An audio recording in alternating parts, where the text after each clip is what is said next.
My husband grew up in Willingboro, New Jersey. Really? Right across the. I have a bunch of friends who who were from Willingboro. All right. So when I grew up, if you're from Philly, you either go to Willingboro because that's where you go across the bridge, or either my parents we went on the other way to, like, tell them I'm from like Lansdale, Norristown area. So you either go one area or the other. That was sort of the path out of Philly. Willingboro, yeah. That was always a good time over there. The stories you could tell. Yes, yes, and those stories some of them need to stay. Some of them need to stay. Mike King Biz. Mike King Biz here, host of On the Mic with Mike, Richmond's premier business radio program. We're heard as part of the Mike King Biz Radio Network, which is ESPN Richmond 106.1, daily from 5 to 7 a.m. The Choice 105.3, every day from 2 to 3 p.m., as well as International Business Growth Radio. That is Saturdays, 10 a.m. Eastern. That's where you find us. That's where the game changers come to talk. On the Mic with Mike, Mike King Biz Radio is the premier business radio program in Central Virginia. Ladies and gentlemen, welcome back on the Mic with Mike King here, coming to you from the Mike King Biz Call Federal Credit Union Radio Studio. All righty, everyone knows I'm in Chesterfield. The radio station is in Chesterfield. I do not live in Chesterfield. I just want to be clear so that I'm allowed to go back into the great county of Henrico. Misty Roundtree is here with us. Welcome to the program, ma'am. Thank you for having me. And you are a supervisor for the Three Chop District of Henrico County, which is my county, which is my area. We learned that this morning. Yes. Yes, so, I should have known. Well, that just shows you that I'm not getting enough out there. If you did not know that I represent you, that's not. We got to fix that. Mike. Let's not put that on you. All right, ma'am. Tell us who you are, what you do. So, yes, I am serving my first term on the Henrico Board of Supervisors, representing the Three Chop District. And for folks that don't know, I'm guessing your viewership knows, but a lot of folks don't know what the Board of Supervisors is. I describe it as the county version of City Council. Yes. So there are 5 of us that are elected to represent each of the 5 magisterial districts. We don't have a mayor. The city has a mayor. Our executive, so to speak, is a county manager who is not elected. And of course, everybody knows John Batolkis. So we hire the county manager. So that's kind of the structure of where we are. So that's what I've been doing since my election a couple of years ago. My other job I've been doing for about 20 years. I have my own law practice. I'm a trial lawyer. So I've been doing that primarily in Henrico County for a couple of decades now. One of your passions is domestic violence. It's something that has to do with women and violence. Well, you would probably find some prosecutors to want to speak on that because I'm a defense attorney. And so I represent folks that are accused of domestic violence crimes. I am also, or have been, a domestic relations lawyer for a large portion of my career. That's what I'm thinking. Domestic relations. A lot of my practice is in Henrico Juvenile and Domestic Relations Court. So there's this whole gamut of what that covers, representing folks that are in civil litigation, custody, divorce, those kinds of things, children who are accused of crimes, children who are victims of crimes, children with school issues. So it's a wide range, but I am a trial lawyer for people is sort of the way I describe it. What school did you go to? Where are you from originally? I was born in the Philippines. Okay. My mom immigrated here after marrying my dad, who was a U.S. Marine station. It's always the case. Shout out to the military, folks. Yes. That we do our part to help. Yes. So that is a stereotype that is true in my particular case. But have been in the United States most of my life. Grew up as a military brat, but my parents separated. My mom then joined the military. She joined the Army. She did. And so I was a military brat through her. Grew up mostly in Fayetteville, North Carolina. Shout out to God's country. So we used to spend a lot of time in Fayetteville. That didn't surprise me. I know, and it's a nicer, gentler Fayetteville these days than it used to be back in the day. You mean Vietnam? When they called it Vietnam. Vietnam. Well, I was there in Vietnam heyday. I graduated from high school there in '93. Okay. But, I give this as an example when people say, well, what was it like growing up in Fayetteville? Well, I had my daughter when I was 15. And I was, of my, circle of friends, 5, kids, I was the third one to have a child. at the age of 15.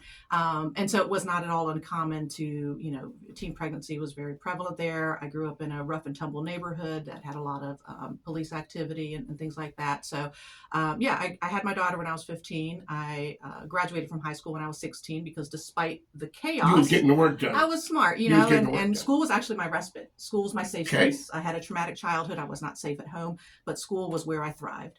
And so I graduated at 16 early, thought I was going to go to NYU. I was supposed to go to NYU for college, knew I wanted to be a lawyer.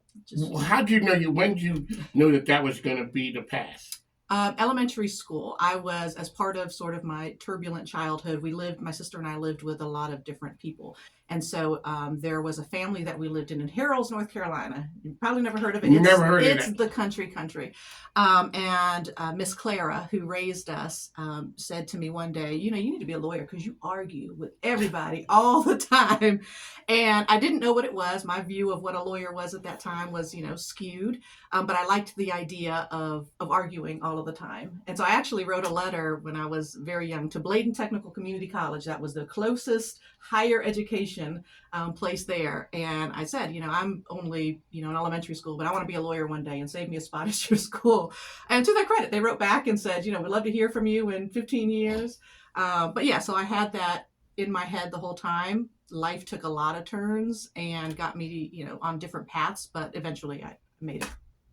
So shout out to Fayetteville. We used to live on the Merck. We used to live off the Merck, right E. by the Smith Piggly, High School, right by the Piggly absolutely. Wiggly, the Piggly Wiggly, right there. I went to church off the Merck, Yes. Free Will Baptist. So for folks who don't know, the Merck is Murchison Road, but everyone knows it as The Merck. the Merck. Mhm. That's it. And what it does is there's all of the crazy things that go, being a military brat, child, whatever, it teaches you how to deal with people. Yes. And Yes. also how to deal with bad situations. Mhm. The military is guaranteed to give you the least amount you need to make it work, and they expect more, and that's what happens. So you said you have a child at 15, you Mhm. graduate. Mhm. There's a whole bunch of folks who thought at 15 you were done. Absolutely. Now all of a sudden you're graduating because you stuck to it. So congratulations to you and your family. So where'd you end up going to college? So I actually enlisted in the military myself when I was 17, served a little over 4 years overseas, a good portion of that, and got out early on a parenthood discharge because the military did not recognize that I had a daughter. And so it got to a point where I had to choose either to be with my daughter and parent or get out of the military. And so I got out of the military, and that's how I ended up coming to the Richmond area because my first husband was from here. And so came here, jumped straight into, mommy, wife, working the whole nine. Got to enrolled at VCU, so went to VCU while also working and doing all of that. Graduated from VCU, summa cum laude, and Still getting it done. getting it done. Still getting it Working, and then got a full ride merit scholarship to William and Mary. done. Is that why you're rocking the Well, so candidly, For one of the reasons. it's one of my most comfortable sweatshirts, and also Go Tribe. There you go. All the folks out there from William and Mary making it. A shout out to my man Samuel Hayes, who's out there always, shouting out William and Mary. Absolutely. All righty, ma'am. Become a lawyer. Yes. When it's a lot of hard work, and all of a sudden you pass the bar. What's that feeling like when you hear people talking about trying to pass the bar, and then you're figuring out what's the next step for you? Yeah. So studying for the bar was really hard. I was working a couple of jobs too. And I remember having a moment where I thought to myself, I'm going to fail this bar exam if I don't quit my jobs and just focus on studying. And that was really the first time in my life since probably 15 that I didn't work for any, length of time. But I was able to pass on the first time, and I had a job offer at Williams Mullen, which was one of Okay. the largest law firms downtown. And, I took it because I felt such a sense of obligation to pay back my family, who had struggled with me, eating ramen noodles and the whole nine, with this hope of a more prosperous life. And so even though I didn't, what I wanted to do was save the world. That's why I got into the law, was to save the world. But I needed to. Williams Mullen paying them bills. Williams Mullen paid me an egregious amount of money. And you said, thank you. Compared to the knowledge that I had in the law. But no, it was actually a really good experience there. That's where I got my feet wet in litigation, and was there for a couple of years. My mom had a stroke and was debilitated and needed to move in with me. And at that point, taking care of my mom, raising my daughter who was then a teenager, dealing with, a disintegrating marriage and all of that, I had to step away from big law. And so I hung up my own shingle, and that's what I've been doing since then. A lot of times people wonder, they have an idea, they have a dream. Mm-hmm. When you hang your shingle out, what was the fear that went into that at first? And when did you know you have something? I'm still asking myself if I have maybe you something. got something. They tell you when you start your own firm that you should have, minimum 6 months, all of your bills figured out. I didn't have a dime. There was a large portion of time there, a long portion of time where I, was borrowing money on my sister's credit card to pay my mortgage. It was involved with a church then. The church helped me pay my bills for a period of time. And so it was just nose to the grindstone, zero cushion, zero support, just, doing court-appointed indigent defense work and, eat what you kill kind of mentality. So when you hang your shingle out, you're doing the good work. When you think back to your time at Williams Mullen, Mm-hmm. what did you learn from there? So now you can take that, massage it a little bit, and put it into your practice. I think my time at Williams Mullen helped put a dent in, but it was a long, ongoing process, put a dent in my imposter syndrome, right? It put me in rooms where I was with people with power. It gave me proximity to power, gave me proximity to access. And I started to feel less and less like I did. I remember my very first day of law school, I cried in the parking lot of William and Mary, thinking, I don't belong here. I'm not as smart as these people. I'm not as cultured, And so Williams Mullen was kind of where I started chipping away at that iceberg of not deserving to be in these rooms. And I grew very confident in my skills. I realized I'm actually, pretty good at trial work and thinking on my feet and being an advocate. And so without that as, undergirding my foray into solo practice, I wouldn't have been able to do it. One of the things people talk about, one of my sons went to a historically black college. He went to an HBCU. Mm-hmm. He went to Lincoln, the same thing I did. Mm-hmm. My other son went to Indiana University of Pennsylvania, IUP. So the idea of it is graduation looks a lot different Mm-hmm. between the two schools. Mm-hmm. When you look and you graduated from law school, your graduation may have been different than the other folks who walked with you. Touch on what that day meant. So you got your daughter there, you got your people there. Mm-hmm. All of a sudden, today is the day. Mm-hmm. We was hoping this day came. We was praying. We was scraping our money together. Okay, we got it this time. Yeah. Touch on that day. Well, shout out to the GI Bill because that Ooh, was yes, greatly thank you, helpful. Greatly helpful in being able to attain my degree. But for example, you say that my son, I had my youngest, or then the youngest, he's now my middle child. I had my son in between my, I think, third and fourth years at VCU. And so he walked with me across the stage. That's pretty cool. Yeah. I have a picture where he's like trailing behind me in a little suit. I took my kids to me, my daughter and my middle son to me at law school classes all the time. He'd have his little spider or Superman toy and he would sit in class next to me and, shout out to William and Mary instructors and professors who were okay with that. It definitely was a moment of, being a first generation. And my sister actually went to an HBCU. She did ROTC, so she went to Norfolk State on a ROTC scholarship. And so she was already well established in her military career as an officer and doing great things. And my path was so more convoluted that I felt this momentary sense of, I did this, we did this, and then it's this crushing, burden of, and what am I going to do with it? We can't ever just achieve. I think those of us in the community of color, we have this burden of feeling like we've got to achieve for everybody around us. So that's why when you talk about what Williams Mullins came and provided, helped pay some of that back. Absolutely. Because it needed to help and make the people, okay, ma'am, you're practicing law. What is the call to public service? So I think part of it is my experiences growing up and not feeling that I had a voice to speak for me and in my trauma and in my hurt. I felt, a tattoo I got as actually within the past 10 years, was "For I have found my voice and I shall not be silent," because that was a real struggle for me, was being able to speak myself and feeling like somebody else would be able to advocate for me. And as I grew up and experienced more and more trauma and more struggle, I saw that that doesn't abate, really ever. It may look different and you may have different levels of access, but we always need to have advocates in our lives, and we need to be advocates for ourselves. And so it just became, what is the sphere of influence going to look like? And it started out smaller and it's grown, since then. You talk about being in rooms with access to power. A lot of times people, and we talked about, access to capital. Mm-hmm. It's human capital too, that you're in a room. So now you're in a room, you're that person to young people when you walk, hey, Mr. Roundtree is here.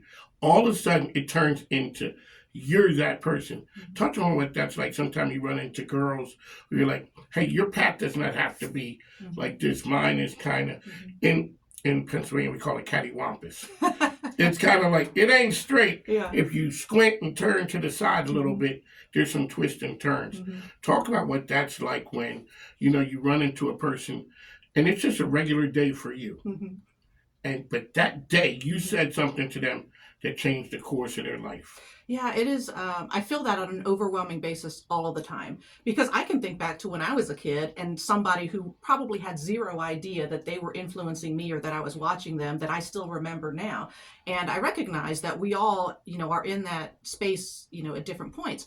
But in my work, my law practice focuses heavily on working with juveniles by design. I had to cut back dramatically when I got elected because of time constraints. And the one thing that I wanted to continue doing was working with courts, juveniles involved in the court system. And so I am privileged and blessed every single day to know that I have that opportunity to be that example. Representation matters. And so when I have kids that say, this is what my home life looks like, or this is what I'm struggling with in school, I get to stand there and say, but that's the path I was on too. And, you can choose to make it harder, you can choose to make it easier, but some things you don't have a choice over, but here's what you can do to just persist. Do you think that gives you street cred? My kids would definitely disagree that I have any street cred whatsoever, but I do think that I am sincere, and if I would rather be seen as sincere than have street cred, because that's what I want people to know, is that I'm not coming from any place other than really wanting to be a good person personally and to have a positive influence and bring as many people with me as I can. On the mic, Mike will be back in just a second. Already. You okay? So no, I'm like, they're dying.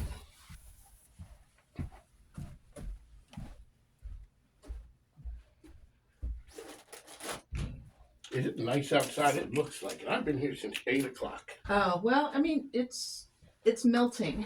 Good. It's melting, yeah. Thankfully, since the kids are back in school. All right. Finish this up. Thank you for your time.